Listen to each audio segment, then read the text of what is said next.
afternoon, welcome to the program, Discuss here on Global Television. I am Samuel Odi. Many thanks for joining on today's edition of the program. Today we are looking at political realignment, governors, defection, and what it means ahead of the 2027 election.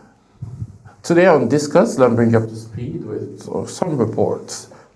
Today on Discuss, Nigeria's political landscape is shaking. Again, Rivers State Governor Similare Fubara has formally defected from the People's Democratic Party, PDP, to the All Progressive Congress, APC, while Osun State Governor Ademola Adeleke has dumped the PDP and declared for the Accord Party. The twin move marked a new phase of political realignment and raised major questions about party sustainability, election calculations, and governance. Now, we're going to set the stage. Take your memory back with what's happening currently in the PDP, because currently we have two fractions in the PDP, and we're going to lay a proper foundation before I introduce my guests who help us extract this major talking point. For months, tensions have brewed inside the People's Democratic Party, with initial crisis unfolding across key states.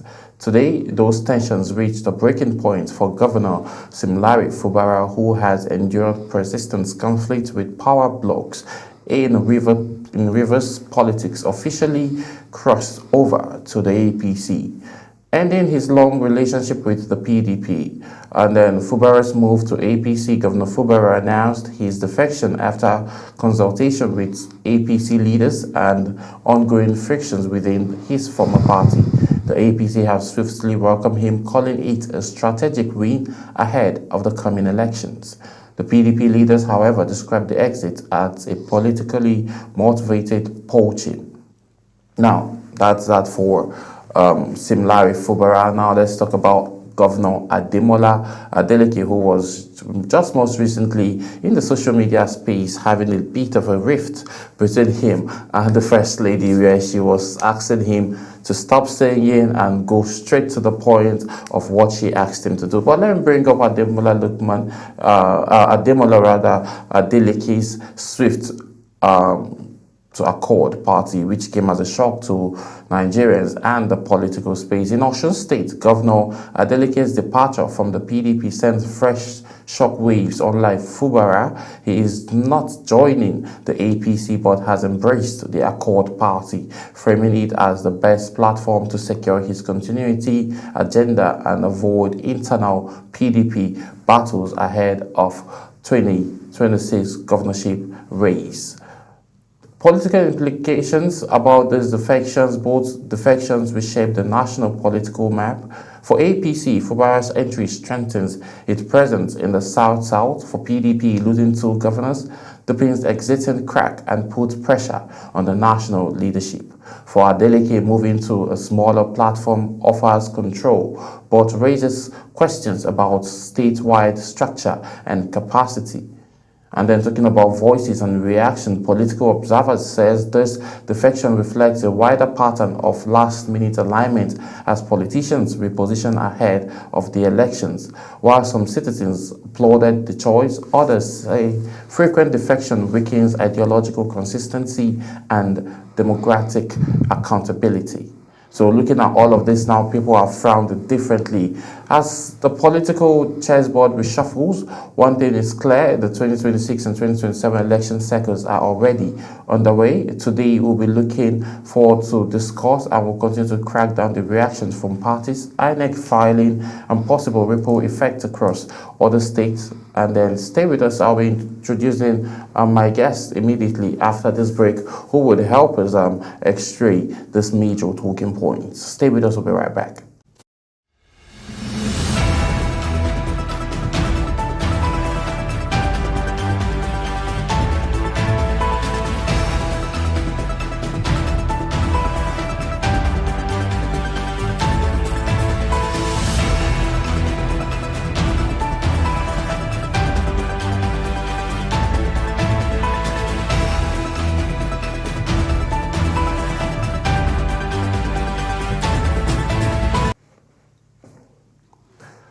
Yes, many thanks for staying with us. If you're just joining, this is Discuss, and we're about to get into the conversation. Now, let me introduce my guest, who is the National Coordinator, Not Too Young to Perform initiative, and also a journalist and a very strong political analyst in the person of Comrade James Ezema. Good afternoon, Comrade. Good afternoon. I would say welcome back to the capital territory. Yeah, it's good to be. I've been away for a while. Okay, receiving more fresh air and staying away from the big English here in the capital.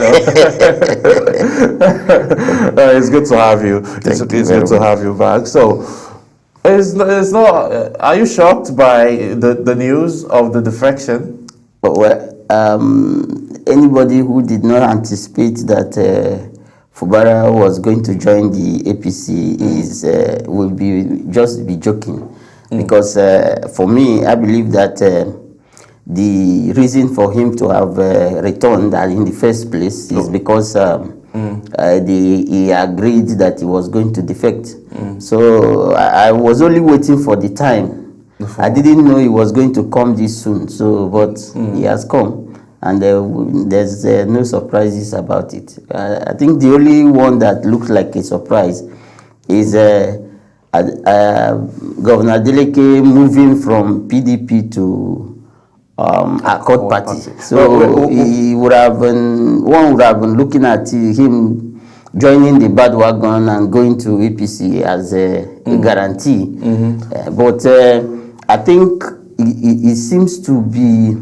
He seems to be politically strategic by not moving to APC, because you see, moving to APC is not a guarantee that you are going to get the party ticket, because if the powers that be say you can't get their party ticket, then you either defect to another political party again, or you decide to say goodbye to your ambition, either for second tenure or whichever tenure you want to contest. So I think it has become a norm anyway. To defect has become a norm in Nigerian politics. So no ideology, no principle, nothing. Okay, let's look at Fubara. We'll get to Adeleke, because he made a comment a couple of months ago about the fact that he has assured and he's standing behind President Bola Ahmed Tinubu. We are going to get into that conversation a little bit later in the conversation, but let's stay focused with Fubara for now, because Fubara now, do you think Fubara joined the APC because of the lack of stability that the PDP has, or you feel that just for him to gain his governorship seat back and also have a chance to run for the second tenure come 2027, he had to, defect and also agree with Mr. President that, yes, I'm going to, defect to the APC? You see, it's not about believing in fact, he's returning to office in the first place. Is what I would think, what I believe strongly is because he has agreed, to join the APC. If he had not agreed to join the APC, I'm not sure they would have allowed him to return to office. So because the party desperately needed Rivers, so that they can consolidate within the South ahead of 2027 election. So, and Rivers is one of the magic states of the South. So when it comes to elections, and getting Rivers in the kitty of the APC is one of the biggest political victory they have struck ahead of the forthcoming general election. We are just at the brink of entering the new year. So by next year, all we'll be talking about is political engagements, realignments, and things like that ahead of the 2027 election. Yes. That is if the primaries did not even take place within next year.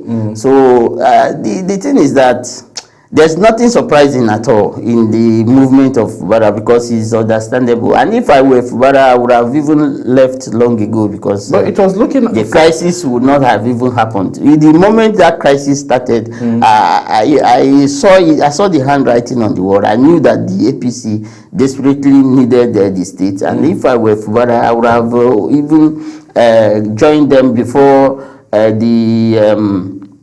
before this the whole of the fractions and then at that time you saw that the machinery of government was federal government was at it, you know, fueling the rift between him and the state house of assembly. Yes. You should have seen the handwriting on the wall. You would have known that, look, these people want you in the kitchen, or you go, you leave the scene for them. So these are the things. So they just wasted our 6 months for nothing. In the name of emergency rule. So he would have just joined the party long ago, and then we would not have had those horrible 6 months of back and forth by the both camps, you know. Let's look at it. You know, during the local government elections, AC almost swept the entire local government seats and councillorship seats in Rivers State at the time before the elections was, nullified and all. Were you thinking at any point that Fubara was going to join the AC? You see, the thing there is this: the APC is a party that seem to be desperate under this current system. They look so desperate. They just want the presidency in 2027 at every cost, and that is what we are seeing playing out. It's not as if there is anything different in any other local government in any state when it comes to winning elections. Because once a political party is in office, virtually all the local government seats and the councillorship seats will go to the party that is in office.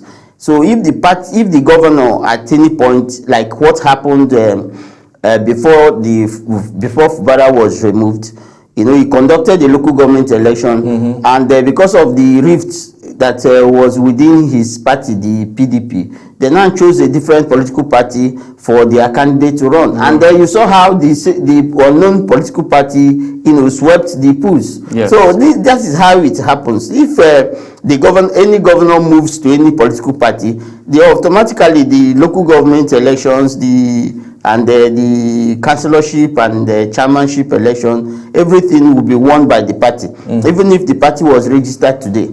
So that is how the Nigerian politics is about who is there as a governor that will now. If the political party the governor chooses is not his own political party, as we saw in Rivers, then you will see that everybody will go and vote for the party where the governor has pinched his tent. That means from the look of things now, it's probably projecting that the people's vote does not even count when it comes to all of those local and council. No, it's not about people's vote not counting, really. It is about the bandwagon effect. You see, there is political the way politics is played in Nigeria is not about the freedom the freedom of choice. Okay. It's about political opinion leaders, political influencers, and the local politicians deciding for the people and say this is where we are going. And then that's why you hear deliver your plea unit, deliver your local government, deliver this, deliver that.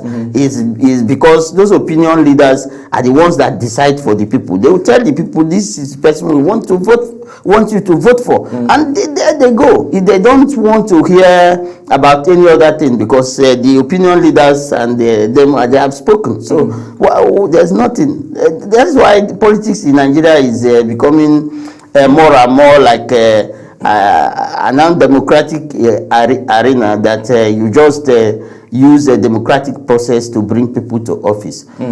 For over the years, we've seen right from Amaechi's time and all, we don't even want to go down into history right now of Rivers State politics, but Rivers State has been a PDP state. How do you think they can be able to switch the button now, or will I say turn on the switch immediately and turn it to an APC state? And do you think in the coming elections that with everything we're seeing, Wike now, we don't know where he stands, because PDP have... No, if we are saying that we don't know where politically now we don't know where he stands. Where Wike stands. Yes. It's like saying that you don't understand Nigerian politics. We know where he stands. He stands with APC, and that is all. He has done his own job by bringing all the people ahead. You see, political leaders, what they do is that they get the people below them to go ahead of them to the party they want to join. So that is what happens. So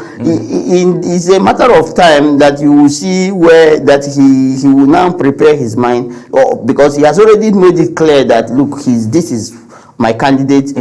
President Bola Ahmed Tinubu is my candidate in 2027. So what else are you looking for? You already know where he is, and then he has, by either directly or indirectly have compared his constituency to join the APC. So what else are we looking for?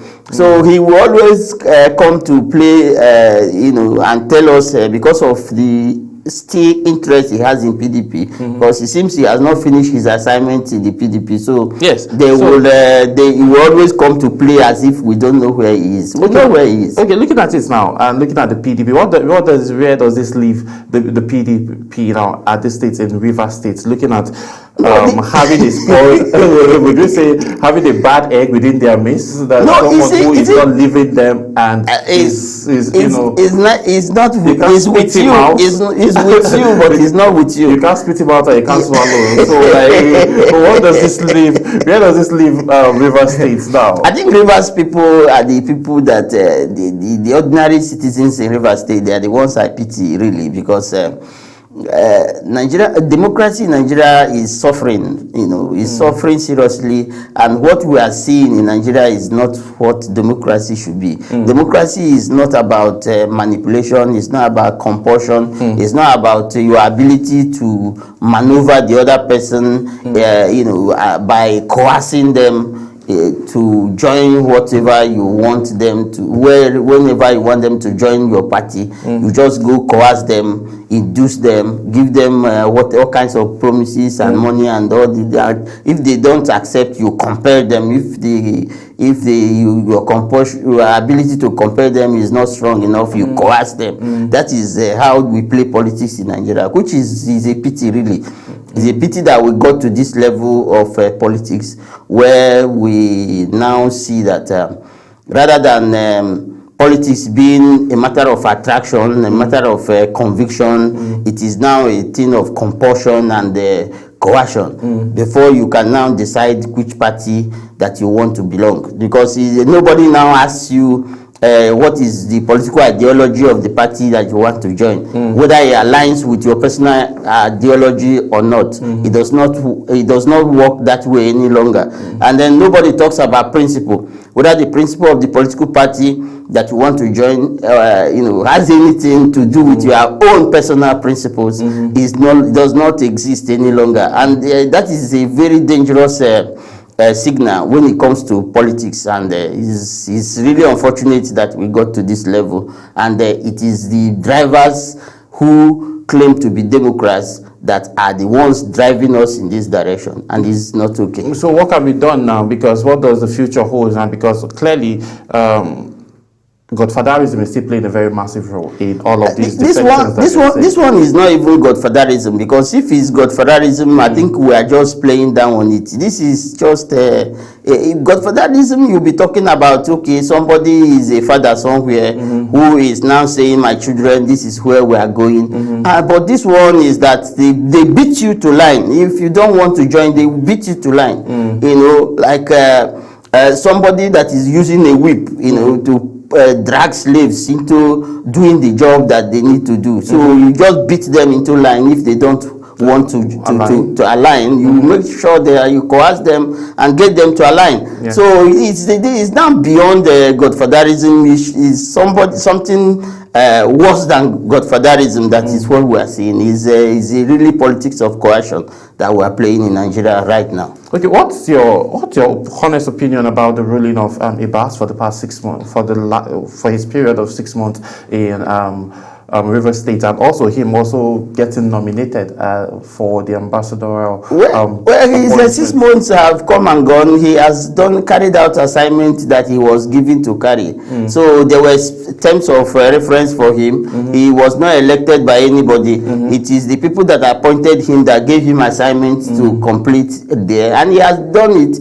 And then it's time to compensate for what he has done. Being a good guy, you have to be given another opportunity to perform. So when you have performed very well in the assignment given to you, the person will consider you for another assignment. And I think that is exactly what played out in Rivers State, and then that led to the ambassadorial nomination of the naval chief. So it is there's nothing wrong with compensating somebody for doing a good job, but I believe that it should not have been an ambassadorial position. It's just like when you had an INEC chairman, former INEC chairman, in a keenly contested election, being given ambassadorial position. What is he going to tell the people of the country where you are going to send him to?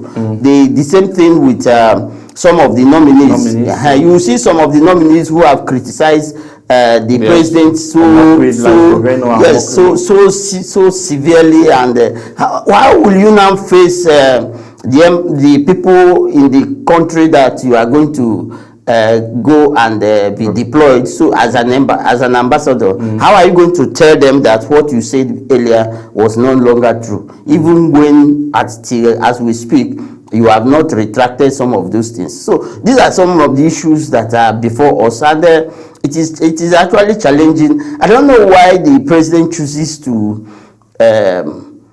make this use your enemy kind of style of leadership, you know, to be getting some of those people but it should not have gotten to ambassadorial level, because the international community will not be taking us serious. Actually, the international, because we've seen where the president of the United States of America and saying that Nigeria is a disgrace, and using some harsh and very, very strong words to describe the country, Nigeria. But let's look at this other angle of the former naval chief who served 6 months as the sole administrator in Rivers State. Let's talk about quality, you know, aside, you know, compensation and him, you know, carrying out that assignment that was given to him by President Bola Ahmed Tinubu. But within those periods, definitely salaries were paid. That should be also part of, you know, compensation for the job that you're doing at the point. But let's look at his qualities now. Do you think he has those qualities, you know, to be able to, you know, build a bridge between Nigeria and any member and any country that he will be deployed to go represent the president in? Well, you know, the issue here is that it all depends on the country he will be assigned to, because there are some countries that will require his military expertise, you know, to relate with. If you don't understand the issues that has to do with security and things like that, it may be difficult for you to actually relate with some countries very closely. So, as in terms of his personal capacity, there's no doubt that he's somebody that one can say, yes, having been a naval chief, and then having also served as a military administrator for Rivers State, we can say, yes, that he has the capacity to manage crisis, he has the capacity to do some things, but it is not a norm for us to have somebody that would appear to have, you know, to be receiving a particular position or appointment based on compensation. It sends a wrong signal to people that look, this thing is just because you have done a good job. So that's just the only aspect. But in terms of him as a person, I don't think he lacks the capacity to be an ambassador. Okay. All right. Okay. We'll definitely extract other part of this conversation, and we'll be doing that immediately after this break. Stay with us.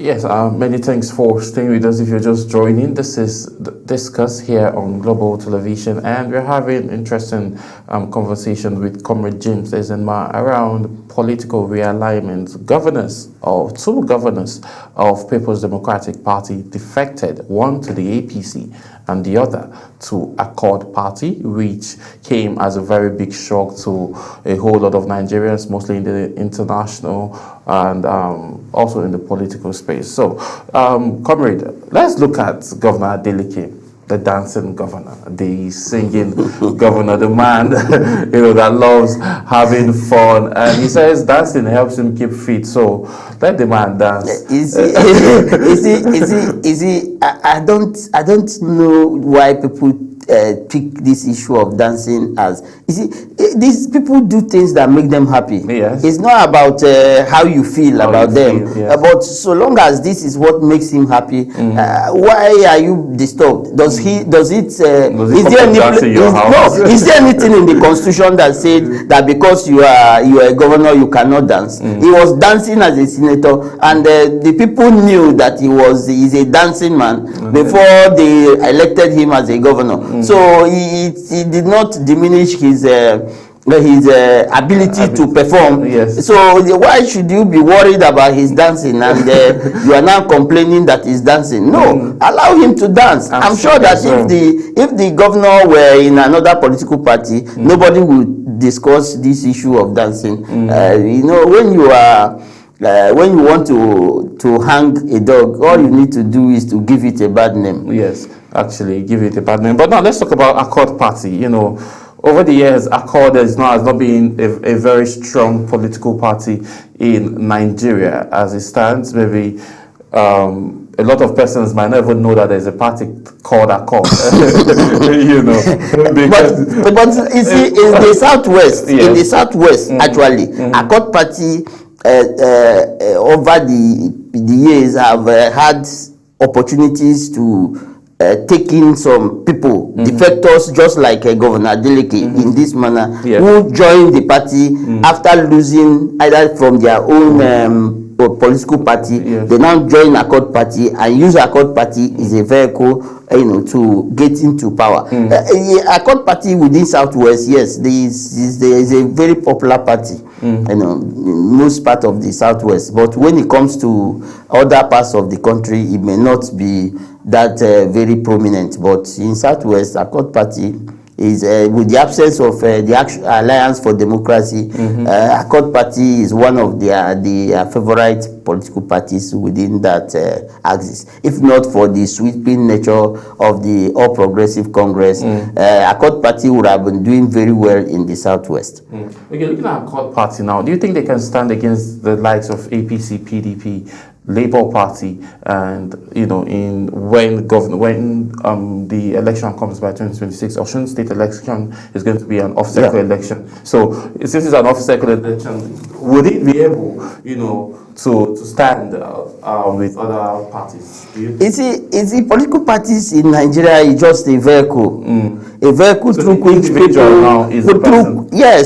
which people just get to office. It's no longer an ideological issue. It's no longer we are not talking about ideology. We are not talking about principle any longer. In political parties in Nigeria, what you just talk about is will this vehicle take me to the next bus stop? That's what political parties in Nigeria are. You just look at it and say, oh, this is an upcoming vehicle, I'll wave it down, I'll use it and get to the next bus stop so that I can continue my political journey. And that is what we are seeing in Nigeria, and that is what is happening within our democracy, and that is very dangerous for democracy anywhere in the world, when there is no principle, there are no ideology, and people are just using political parties as tools just to get to the next political destination. It is very, very appalling, and is something that should not ordinarily be encouraged in a democracy. Okay, Accord Party doesn't have anybody sitting in the Senate nor the House of Reps as it stands now. What happens is that people come in and they go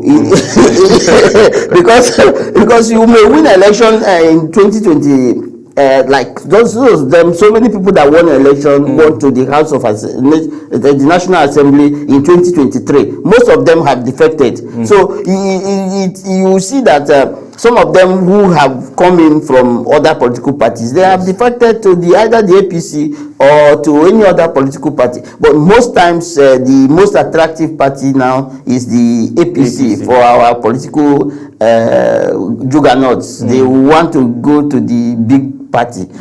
So APC probably would now be beating its chest to tell us that it's the biggest party in Africa. Yeah. Okay. Looking at APC now and looking at other parties now, and a young politician now, someone who is young, who is driven, that wants to go into politics now. Do you think a party like APC, which is the biggest in West Africa, allegedly, do you think that's like a very good platform for him or her to like start up his political journey or go into other, you know, like you mentioned them, vehicles, other smaller vehicles? Is it what you are looking for? Is a vehicle. Just sit down, look at make your own political calculation and see which vehicle will take you to the next destination. But you know, going is not enough. You know, some of these political parties are political parties that you can only join if you have a godfather that is telling you that you should go here, and then I got your back covered. And that is the only way somebody who is a beginner can join some of these political parties and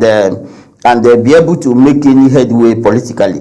But for me, if I should say, I would advise anybody who is just young and who wants to play politics properly, so-called, to look for a smaller vehicle, you know, that you can control before you go and join the big vehicle that you will not be able to control, and you see yourself crashing somewhere. So, but let them go use the smaller vehicle, test their popularity, test how much of the waters they can test. Then if they are able to, you know, garner some energy, they can decide to join the bigger vehicle, and they will drive on to their next political destination. But the best way to start politics is to start from the smaller political parties. Look at PDP now. How do you think PDP is reacting currently now to having two of its governors defecting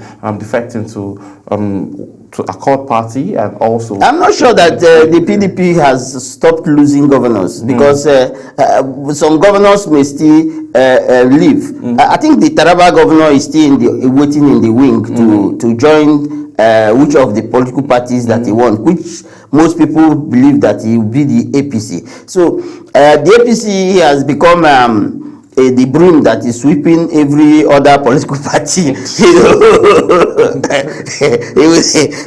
the big broom that is sweeping every member of the political party into its own bin. So whatever it is for the country, they only have a broom and they don't have a pack. Well, the broom. When the wind comes, the broom is meant for sweeping into the bin. So whatever. Oh my God.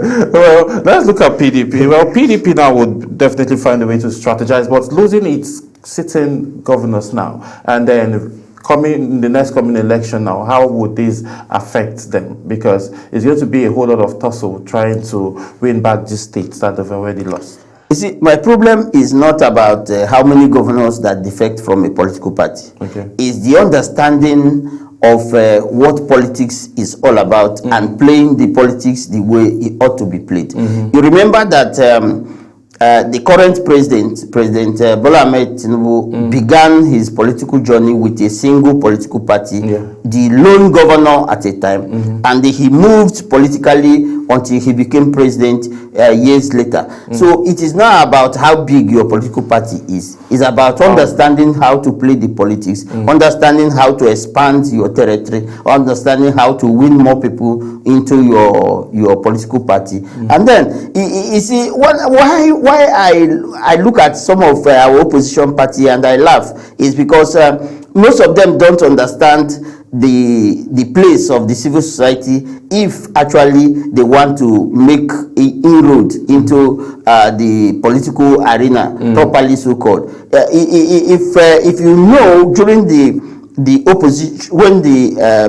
APC, you know, ACN, later APC was in the opposition, you will see how viral our political space was when it comes to issue of the activities of civil societies, because they understood how to you know, fund civil society and get some of these civil society to carry out activities that sensitize people, and rightly or wrongly you see them getting, you know, people on their side. You know, but you see how the atmosphere, the political atmosphere is there will be kidnap and no protest. There is a killing, there's no protest, there is nothing, because the opposition don't understand how to use the civil society to make inroads and advance whatever interest they want to advance. Remember during the Jonathan administration, you remember the Bring Back Our Girls campaign. These are politically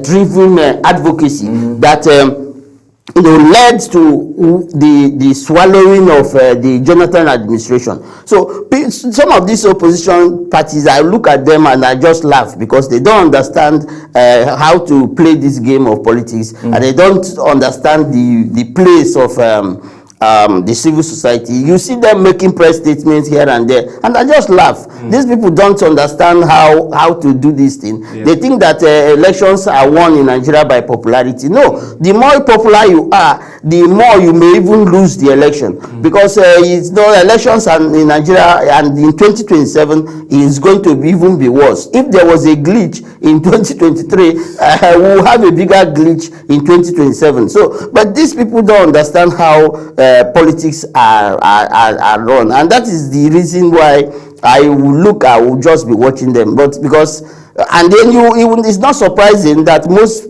leaders of political parties, especially the elected officials who still have ambition to go to the next level, are not remaining in their political party. They are joining the APC because there is no opposition anywhere in the country. Okay, let's look at how significant all these defections now is going to mean for the 2026 election and 2027 election. And, you know, how do you think this can affect the electoral landscape? Well, it's going to really affect the electoral landscape in a very, very impactful manner, because you will see that some people who are moving to a certain political party, they must have their own strategy, they must have their reasons, they must have those things that they have thought out.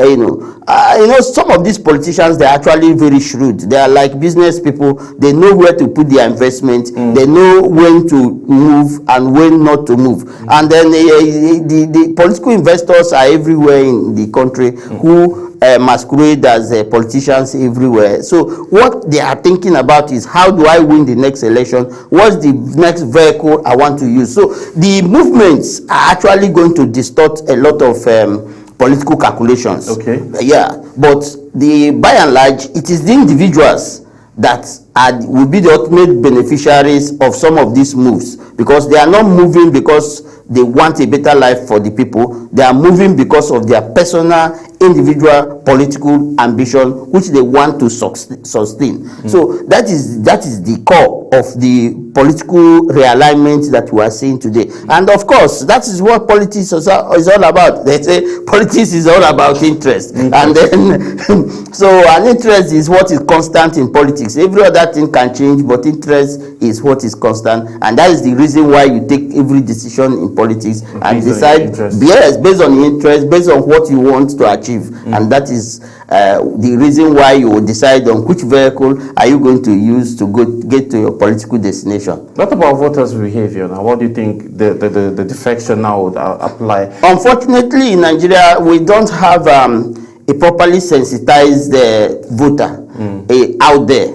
You know, that's why it's easy to buy votes. Vote buying is easy, and that's why I weep, because there are no civil society to sensitize these people and let them know why they should not sell their vote. Yes. But people because everybody is hungry, everybody wants to survive, and that's why they have weaponized hunger and made poverty as their vehicle for, you know, keeping people in a place where ordinarily they should not be. As I used to say, you know, a hungry person does not reason well. A hungry person thinks about the next meal. He is not rational in any way. So he will always want to, how do I survive now? He doesn't think about tomorrow. He does not want to know about what will happen next. Is what he's thinking about is survival now. So he will have to survive now before he can think about tomorrow. And that's the reason why anybody that approaches them with a cube of sugar and say, okay, vote for me, take this cube of sugar, you say, yes, let me just taste this sugar now, and then I can see what God will do next, but let me take this one that I can see. And that is the problem that we are going to have in 2027. This is just so interesting to see that, you know, you're opening our eyes to like the major concerns and why, you know, sometimes it doesn't just boil down to the fact that these individuals don't want to vote, but to the fact that hunger has been weaponized. What is the birthright? Because that birthright cannot make you to survive. So you want anybody that is hungry wants to survive now, and that is the reason why we continue to have poverty, you know, and hunger in the country, because that's the only way the politicians will use to keep us, you know, in one particular cage where they want us to be. And then, you know, poverty is it has a way of making somebody who ordinarily will not want to go to eat his vomit to go back and eat his vomit. You will see some politicians how they backtrack. It's somebody that you say you cannot work for and you cannot work with. Before you know it, you have decided to be an ambassador. To be a champion for the same fellow. That is what it is like. You know, but poverty is not a good thing. I'll never be broke. Right, let's look at this as we're getting set to wrap up today's edition of Discuss. What reforms do you think could reduce this political instability that we are witnessing in the political system? We run a democratic system of government now, and you know, from most of the conversations we are having now, it's showing that we need so much more needs to be done within the electoral reform, so that a common Nigerian man would actually believe that yes, if I vote for PDP, APC, Action, Accord Party, or the Labour Party, AC, that yes, my vote is actually going to count. And again, how do you think all of these challenges, and I'm asking a futuristic question or something that cannot be done, do you think? You see, let me tell you something. Nigeria has gotten to a point that nobody should be talking about reforms, because the constitutional amendment is going. Some things that are key to Nigerians, they say no, we don't talk about it. There will be no reforms, because these people who you are asking to bring about these reforms are the beneficiaries of the current, not want you to displace them, because they know that if, for instance, they allow for electronic voting today, they could be displaced. If they allow for a real-time transmission of results, they may be displaced. If they allow for those reforms whereby we can go back to option A4, people who actually come to queue behind the candidate of their choice, they may be displaced. So these are the things we are talking about. So they don't want any reform that will displace them, and they can never want it, and they will never ever allow such a reform to come to be. So when we are talking of reforms, let's just talk it because we want to make ourselves happy, but these people will never give us reform in 2027. Oh wow, this is just so sad, and then we're hoping that something better would actually come out in terms of, you know, having all of these reforms, and also the constitution as well. Conversations are ongoing about the constitutional reform. Constitutional amendment is only what they allow that you are going to get. It's not about how popular a demand is. It's about what they want. You know, when in the build-up to 2023 election, Mr. Dele Momodu talked about the owners of Nigeria. So it is what the owners of Nigeria want. That is what we are going to get in terms of constitution amendment. We should not, have our hopes too high, when we are looking at this constitutional amendment, because it is only that which they want, that is what they will give you. Okay. Well, let's see how all of this pans out. As Nigerians now, they are just hoping that I'll see and enjoy the dividends of democracy when it comes 2026 off-cycle election that will be happening in Osun State, and also in general elections that will be coming up in the year 2027. There have been lots of, alleged